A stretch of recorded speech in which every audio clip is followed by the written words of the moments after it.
ಎಲ್ಲರಿಗೂ ನಮಸ್ಕಾರ. ನನ್ನ ಯೂಟ್ಯೂಬ್ ಚಾನಲ್ಗೆ ಸ್ವಾಗತ. ಇಂದಿನ ವಿಡಿಯೋದಲ್ಲಿ ನಾನು ಸುಮಂಗಲ ಎಸ್ ಮುಮ್ಮಿಗಟ್ಟಿ ಇವರು ಬರೆದಂತಹ ತಡೆಯಬಹುದೇ ತಾಪಮಾನದ ಏರಿಕೆಯ ಅನ್ನುವಂತಹ ಲೇಖನದ ಪ್ರಶ್ನೋತ್ತರವನ್ನು ಹಾಕ್ತಾ ಇದ್ದೇನೆ ವಿದ್ಯಾರ್ಥಿಗಳೇ. ಮೊದಲಿಗೆ ನಾವು ಸುಮಂಗಲ ಎಸ್ ಮುಮ್ಮಿಗಟ್ಟಿ ಇವರ ಪರಿಚಯವನ್ನು ಮಾಡ್ತಾ ಹೋಗೋಣ. ಸುಮಂಗಲ ಮುಮ್ಮಿಗಟ್ಟಿ ಇವರು ಹುಬ್ಬಳ್ಳಿಯವರು. ಹಾಗೆ ಇವರು ಪ್ರಾಣಿ ವಿಜ್ಞಾನದಲ್ಲಿ ಸ್ನಾತಕೋತ್ತರ ಪದವೀಧರೆಯೂ ಹೌದು. ಬೆಂಗಳೂರಿನ ಆಕಾಶವಾಣಿಯಲ್ಲಿ ವಿಜ್ಞಾನ ಕಾರ್ಯಕ್ರಮವನ್ನು ರೂಪಿಸಿ ಅಪಾರ ಕೇಳುಗ ವರ್ಗವನ್ನು ಸಂಪಾದಿಸಿದವರು.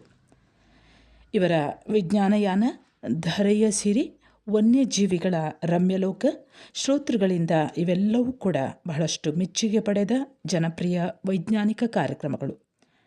ದೆಹಲಿಯ ಆಕಾಶವಾಣಿ ಕೇಂದ್ರ ಹೊರತರುತ್ತಿದ್ದಂತಹ ರಾಷ್ಟ್ರೀಯ ವಿಜ್ಞಾನ ಪತ್ರಿಕೆಯನ್ನು ರೂಪಿಸುವುದರಲ್ಲೂ ಇವರ ಪಾತ್ರವಿದೆ.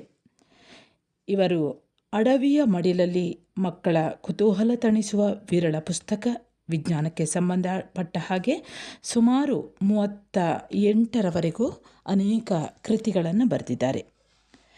ಇವರಿಗೆ ಅನೇಕ ಪ್ರಶಸ್ತಿಗಳೂ ಕೂಡ ಲಭ್ಯವಾಗಿವೆ.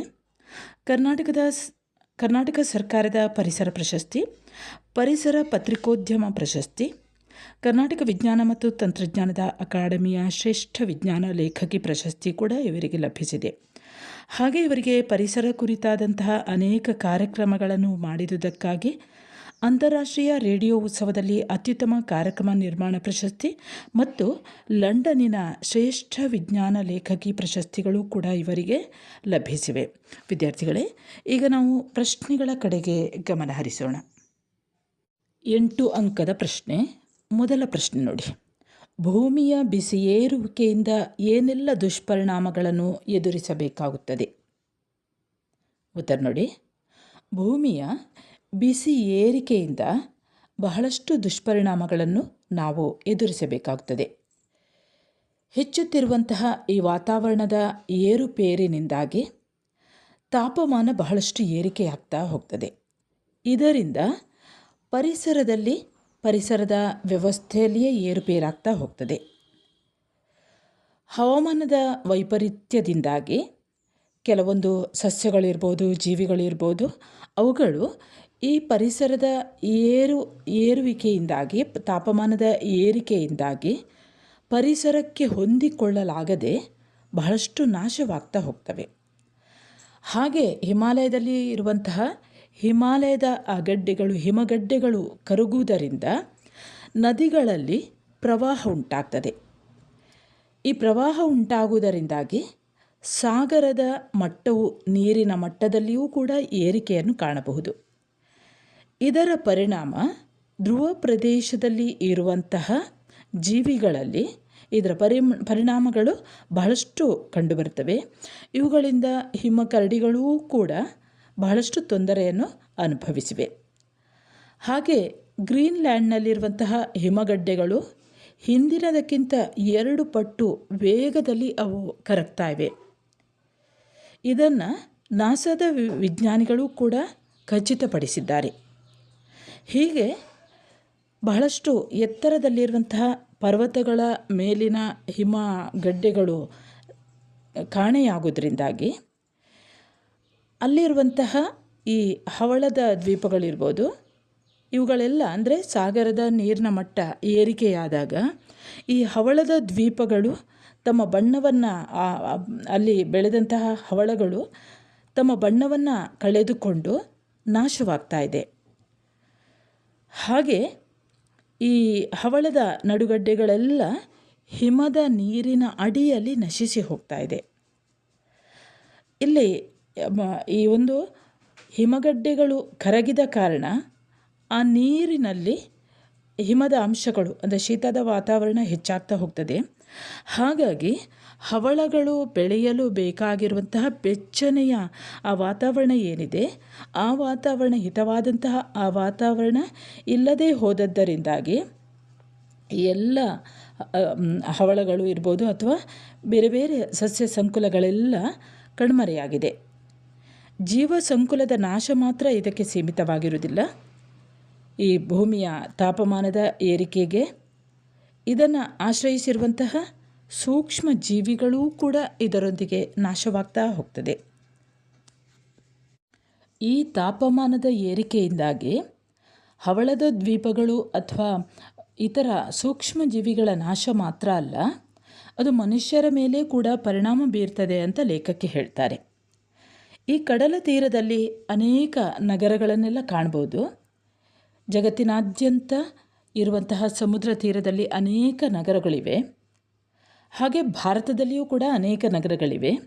ಇವುಗಳಲ್ಲಿ ಕಲ್ಕತ್ತಾ, ಮುಂಬೈ, ಚೆನ್ನೈ ನಗರಗಳು, ಹಾಗೆ ವಿಶ್ವದ ಅನೇಕ ರಾಷ್ಟ್ರಗಳ ಮಹಾನಗರಗಳು, ಹಾಗೆ ವಿಶ್ವದ ಬಹುತೇಕ ರಾಷ್ಟ್ರಗಳ ಮಹಾನಗರಗಳು ಸಮುದ್ರ ತೀರದಲ್ಲಿ, ಕಡಲ ತೀರದಲ್ಲಿವೆ.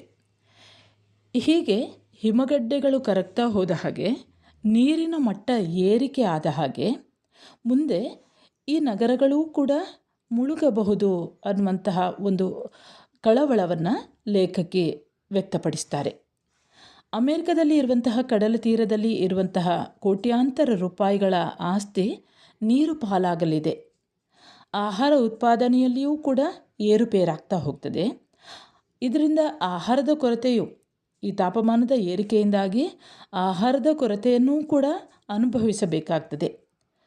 ಹಾಗೆ ದಟ್ಟವಾದಂತಹ ಅರಣ್ಯಗಳು ಕೂಡ ನಾಶವಾಗ್ತಾ ಹೋಗ್ತಾ ಇದೆ. ಇದರಿಂದ ಈ ಅರಣ್ಯಗಳು ನಾಶವಾಗ್ತಾ, ಆಧುನಿಕತೆ ಬಂದ ಹಾಗೆ ಅರಣ್ಯಗಳು ನಾಶವಾದ ಹಾಗೆ ಮಳೆ ಬರುವುದೂ ಕೂಡ ಕಡಿಮೆ ಆಗ್ತದೆ. ಹಾಗೆ ಆಸ್ಟ್ರೇಲಿಯಾದಲ್ಲಿರುವಂತಹ ಕಾಡುಗಳು ಕಾಡ್ಗಿಚ್ಚಿನಿಂದಾಗಿ, ಅಂದರೆ ಅಲ್ಲಿರುವಂತಹ ಕಾಡಿನಲ್ಲಿ ಕೆಲವೊಮ್ಮೆ ಕಿಚ್ಚು ಉಂಟಾಗಿ, ಬೆಂಕಿ ಉಂಟಾಗಿ ಇಡೀ ಕಾಡೇ ಸುಟ್ಟು ಹೋಗಿ ಅದರ ಆ ಒಂದು ಪರಿಣಾಮವೂ ಕೂಡ ಇಲ್ಲಿಯ ಪರಿಸ್ಥಿತಿಯಲ್ಲಿ, ವಾತಾವರಣದಲ್ಲಿ ಇರುವಂತಹ ತಾಪಮಾನದ ಏರಿಕೆಗೆ ಅದು ಕೂಡ ಕಾರಣವಾಗ್ತದೆ.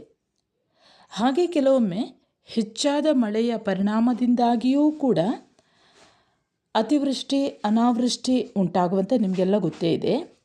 ಇದರಿಂದವೂ ಕೂಡ ಅನೇಕ ರೋಗಗಳು ಹೆಚ್ಚಾಗ್ತಾ ಹೋಗ್ತವೆ. ಅಂದರೆ ತಾಪಮಾನದ ಏರಿಕೆಯಿಂದಾಗಿ ಹಲವಾರು ಸಾಂಕ್ರಾಮಿಕ ರೋಗಗಳೂ ಬರ್ತಾ ಹೋಗ್ತವೆ. ಹೀಗೆ ಭೂಮಿಯ ಬಿಸಿ ಏರುವಿಕೆಯಿಂದಾಗಿ ಅನೇಕ ದುಷ್ಪರಿಣಾಮಗಳನ್ನು ಎದುರಿಸಬೇಕಾಗ್ತದೆ. ಇನ್ನು ವಿದ್ಯಾರ್ಥಿಗಳೇ, 6 ಅಂಕದ ಪ್ರಶ್ನೆ ನೋಡ್ತಾ ಹೋಗೋಣ. ಪ್ರಶ್ನೆ ಈ ರೀತಿ ಇದೆ: ತಾಪಮಾನದ ಏರಿಕೆಯಿಂದ ಭಾರತದ ಮೇಲಾಗುವ ಪರಿಣಾಮಗಳು ಏನು? ಉತ್ತರ ನೋಡಿ. ತಾಪಮಾನದ ಏರಿಕೆಯಿಂದ ಭಾರತದ ಮೇಲೆ ಹಲವಾರು ಪರಿಣಾಮಗಳು ಉಂಟಾಗ್ತವೆ. ಜಾಗತಿಕ ತಾಪಮಾನದ ಏರುವಿಕೆಯಿಂದ ಭಾರತ ಮತ್ತು ಬಾಂಗ್ಲಾದೇಶದ ಜನದಟ್ಟಣೆಯ ಪ್ರದೇಶಗಳಲ್ಲಿ 20% ಮುಳುಗಡೆಯಾಗ್ತವೆ. ಇದರಿಂದ ಕೃಷಿ ಹಾಗೂ ಜನವಸತಿಯ ಯೋಗ್ಯ ಪ್ರದೇಶದ ಕೊರತೆ ಉಂಟಾಗೋದ್ರಿಂದ ಜನ ವಾಸಿಸಲು ಯೋಗ್ಯವಾದ ಸ್ಥಳಗಳನ್ನು ಆರಿಸಿಕೊಂಡು ಬೇರೆ ಕಡೆಗೆ ಹೋಗಬಹುದು. ಹಾಗೆ ಭಾರತದಲ್ಲಿನ ಹಿಮಾಲಯದ ಮೂಲ ನದಿಗಳು ಪ್ರವಾಹದಿಂದ ಉಕ್ಕಿ ಹರಿಯುತ್ತದೆ. ಅನಂತರ ಅದು ಬತ್ತಿ ಹೋಗ್ತದೆ. ಅದಾದ ಮೇಲೆ ಅದೇ ನದಿಗಳಲ್ಲಿ ಸಮುದ್ರದ ನೀರು ಹಿಮ್ಮುಖವಾಗಿ ಚಲಿಸಲು ಆರಂಭವಾಗಬಹುದು ಅನ್ನುವಂಥ ಒಂದು ಅಂದಾಜು ವಿಜ್ಞಾನಿಗಳು ಅಭಿಪ್ರಾಯಪಡುತ್ತಾರೆ. ಈ ನದಿಗಳ ಮುಖಜ ಭೂಮಿಗಳು, ಅಂದರೆ ಇಂತಹ ಫಲವತ್ತಾದಂತಹ ಭೂಮಿಗಳು, ನದಿ ಪ್ರದೇಶದಲ್ಲಿರುವಂತಹ ಫಲವತ್ತಾದ ಭೂಮಿಗಳು ಈ ಪ್ರವಾಹದಿಂದಾಗಿ ನಾಶವಾಗ್ತದೆ. ಆಗ ಆಹಾರ ಉತ್ಪಾದನೆಯಲ್ಲಿಯೂ ಕೂಡ ವ್ಯತ್ಯಾಸವನ್ನು ಕಾಣಬಹುದು. ಇನ್ನು ಭಾರತೀಯ ಹವಾಮಾನ ಇಲಾಖೆಯ ಅಖಿಲ ಭಾರತ ಹವಾಮಾನ ಸಾರಾಂಶ ಮತ್ತು ಮುನ್ಸೂಚನೆಯ ಬುಲೆಟಿನ್ ಇದರ ಇತ್ತೀಚಿನ ವರದಿಯ ಪ್ರಕಾರ ಭಾರತದ ಪ್ರತಿಶತ 60 ಅಥವಾ 22 ರಾಜ್ಯಗಳು ಮತ್ತು ಕೇಂದ್ರಾಡಳಿತ ಪ್ರದೇಶಗಳಲ್ಲಿ ಸಾಮಾನ್ಯಕ್ಕಿಂತ ಹೆಚ್ಚಿನ ತಾಪಮಾನವೇ ದಾಖಲಾಗಿ ಹೋಗಿದೆ. ಭಾರತ ಅನ್ನುವಂಥದ್ದು ಒಂದು ನಿಮಗೆಲ್ಲ ಗೊತ್ತಿದ್ದ ಹಾಗೆ ಒಂದು ಪರ್ಯಾಯ ದ್ವೀಪ. ಅದು ಈ ಸಮುದ್ರದ ಮಟ್ಟ ಏರುವುದರಿಂದ ಅನೇಕ ಪ್ರದೇಶಗಳು, ಸ್ಥಳಗಳು ಮುಳುಗಡೆಯಾಗ್ತಾ ಹೋಗ್ತವೆ. 2035 ವೇಳೆಗೆ ಸಮುದ್ರದ ಮಟ್ಟ ಮತ್ತಷ್ಟು ಏರುವುದರಿಂದ ಒರಿಸ್ಸಾ, ಕೇರಳ, ತಮಿಳುನಾಡು, ಮಹಾರಾಷ್ಟ್ರ ಹಾಗೆ ಗುಜರಾತ್ನ ತೀರ ಪ್ರದೇಶಗಳು ಕೂಡ ಮುಳುಗಡೆಯಾಗಬಹುದು. ಹಾಗೆ ಹಿಮಾಲಯದಲ್ಲಿರುವಂತಹ ಭಾರತದ ಹಿಮಾಲಯದಲ್ಲಿ ಇರುವಂತಹ ಹಿಮವೂ ಕೂಡ ಕರಗ್ತಾ ಇದೆ. ಇದೆಲ್ಲವೂ ಕೂಡ ಭಾರತದ ಜನಜೀವನದ ಮೇಲೆ ಬಹಳಷ್ಟು ಪರಿಣಾಮವನ್ನು ಬೀರ್ತಾ ಹೋಗ್ತದೆ. ಇನ್ನು ವಿದ್ಯಾರ್ಥಿಗಳೇ, ಇನ್ನೊಂದು ಪ್ರಶ್ನೆ ಇದೆ, 6 ಅಂಕದ ಇನ್ನೊಂದು ಪ್ರಶ್ನೆ. ಮನುಕುಲದ ಉಳಿವಿಗಾಗಿ ನಾವು ಹೇಗೆ ಕಾರ್ಯಪ್ರವೃತ್ತರಾಗಬೇಕಿದೆ? ಉತ್ತರ ನೋಡಿ. ಮನುಕುಲದ ಉಳಿವಿಗಾಗಿ ಭೂಮಿಯ ತಾಪಮಾನವನ್ನು ಇಳಿಸುವಂತಹ ಕಡೆಗೆ ಯೋಚನೆಯನ್ನು ಮಾಡುವಾಗ ಲೇಖಕಿ ಕೆಲವೊಂದು ಅಂಶಗಳನ್ನು ಹೇಳ್ತಾರೆ. ಹೇಗೆ ಮನುಕುಲದ ಉಳಿವಿಗಾಗಿ ಮನುಷ್ಯರು ಯಾವ ರೀತಿ ಕಾರ್ಯಪ್ರವೃತ್ತರಾಗಬೇಕು ಅನ್ನುವಂಥದ್ದನ್ನು ಅವರು ಹೇಳ್ತಾರೆ. ಏರುತ್ತಿರುವಂತಹ ತಾಪಮಾನದ ಪರಿಣಾಮಗಳಿಗೆ ಕಾರಣ ಯಾರೇ ಇರ್ಬೋದು, ಆದರೆ ಈ ಭೂಮಿಯ ಮೇಲಿನ ಬಿಸಿ ಎಲ್ಲರನ್ನೂ ಕೂಡ ಒಂದೇ ರೀತಿಯಾಗಿ ತೊಂದರೆಗೆ ಒಳಗು ಮಾಡ್ತದೆ ಅಥವಾ ತೊಂದರೆಗೊಳಗಾಗಿಸ್ತದೆ. ಹಾಗಾಗಿ ಪ್ರತಿಯೊಬ್ಬರೂ ಕೂಡ ಒಗ್ಗಟ್ಟಿನಲ್ಲಿ ಕೈ ಜೋಡಿಸಬೇಕು, ಈ ಕುರಿತು ಕೈ ಜೋಡಿಸಬೇಕು ಅಂತ ಹೇಳ್ತಾರೆ. ಇದಕ್ಕೆ ಯಾವ ರೀತಿ ಏನು ಮಾಡಬಹುದು ಅನ್ನುವಂಥದ್ದನ್ನು, ಮನುಕುಲದ ಉಳಿವಿಗಾಗಿ ಜನರು ಏನು ಮಾಡಬಹುದು ಅನ್ನೋದನ್ನು ಈ ಕೆಳಗೆ ಅವರು ಪಟ್ಟಿ ಕೊಡ್ತಾ ಹೋಗ್ತಾರೆ. ಸಾಮಾನುಗಳನ್ನು ಬಳಸಿ, ಮರುಬಳಸಿ, ಮತ್ತೆ ಬಳಸಿ ಅಂತ ಹೇಳ್ತಾರೆ. 2ನೇ ಪಾಯಿಂಟ್ ಹೀಗೆ ಹೇಳ್ತಾರೆ. ವಾಹನಗಳನ್ನು ಸದಾ ಸುಸ್ಥಿತಿಯಲ್ಲಿ ಇಡಿಸಿ ಅವು ಹೊರಹಾಕುವ ಹೊಗೆಯೆಡೆಗೆ ಗಮನವಿರಲಿ. ಅಂದರೆ ಹೊಗೆ ಕಡಿಮೆ ಆಗುವ ಹಾಗೆ ಅದನ್ನು ಸರಿಯಾಗಿ, ಆ ವಾಹನವನ್ನು ಸರಿಯಾಗಿ ನೋಡಿಕೊಳ್ಬೇಕು ಅನ್ನುವಂಥದ್ದು. ಈ ಹೊಗೆಯಿಂದಾಗಿಯೂ ಕೂಡ ತಾಪಮಾನ ಏರಿಕೆ ಆಗುವಂಥ ನಿಮಗೆ ಗೊತ್ತೇ ಇದೆ. ಇನ್ನು 3ನೇದಾಗಿ, ಮನೆಗಳಲ್ಲಿ ಬಳಸುವಂತಹ ವಾತಾನುಕೂಲಿಗಳು ಹಾಗೂ ಹೀಟರ್ಗಳು, ಅಂದರೆ AC ಗಳಿರ್ಬೋದು ಅಥವಾ ಹೀಟರ್ಗಳಿರ್ಬೋದು, ಪರಿಸರ ಸ್ನೇಹಿ ಉಪಕರಣಗಳು ಹೌದಾ ಅನ್ನುವ ಕಡೆಗೆ ಗಮನವಿರಲಿ. ಇನ್ನು 4ನೇದಾಗಿ, ರೆಫ್ರಿಜರೇಟರ್ಗಳು CFC ಹೊರಹಾಕದೆ ಪರಿಸರ ಸ್ನೇಹಿ ಆಗಿರಲಿ ಅಂತ ಹೇಳ್ತಾರೆ. ಹಾಗೆ ಇರುವಂತಹ ಮರಗಿಡಗಳನ್ನು ಕಡಿಯದಿರಿ, ಸಾಧ್ಯವಿರುವೆಡೆಗೆ ಹೊಸದಾಗಿ ಗಿಡಗಳನ್ನು ನೆಡಿ. ಹಾಗೆ ಪ್ಲಾಸ್ಟಿಕ್ ಬಳಕೆಯನ್ನು ಸಾಧ್ಯವಾದಷ್ಟು ಕಡಿಮೆ ಮಾಡಿ, ನವೀಕರಿಸಬಹುದಾದಂತಹ ಇಂಧನ ಮೂಲಗಳನ್ನು ಬಳಸಿ, ಅಂದರೆ ಜೈವಿಕ ಇಂಧನವನ್ನು ಬಳಸ್ತಾ ಹೋಗಿ. ಹಾಗೆ 8ನೇದಾಗಿ, ಮನೆಯ ಬಲ್ಬುಗಳು LED ಗಳಿಗೆ ಬದಲಾಗಲಿ. ಅಂದರೆ ಇದರಿಂದ ಸ್ವಲ್ಪ ಮಟ್ಟಿಗೆ ಬಿಸಿಯೇರಿಕೆಯನ್ನು ತಡೆಯಬಹುದು. ಹಾಗೆ ಸರಳವಾದಂತಹ ಪರಿಸರ ಸ್ನೇಹಿ ಜೀವನ ಶೈಲಿಯನ್ನು ಅಳವಡಿಸಿಕೊಳ್ಳಿ ಅನ್ನುವಂತಹ ಕೆಲವೊಂದು ಅಂಶಗಳನ್ನು ಲೇಖಕಿ ಹೇಳ್ತಾರೆ. ಇದರಿಂದ ಬದಲಾಗ್ತಾ ಇರುವಂತಹ ಭೂಮಿಯ ತಾಪಮಾನದ ತಡೆಗಟ್ಟುವಿಕೆ ನಮ್ಮೆಲ್ಲರ ಹೊಣೆ ಎಂದು ತಿಳಿದುಕೊಂಡು, ಹಾಗೆ ಹಸಿರು ಮನೆ ಅನಿಲಗಳ ಹೊರಹಾಕುವಿಕೆಯನ್ನು ತಡೆಗಟ್ಟಿದಲ್ಲಿ ಇರುವಂತಹ ಈ ಒಂದು ನಮ್ಮ ಜೀವಗೋಳವನ್ನು ನಾವು ರಕ್ಷಿಸಬಹುದು.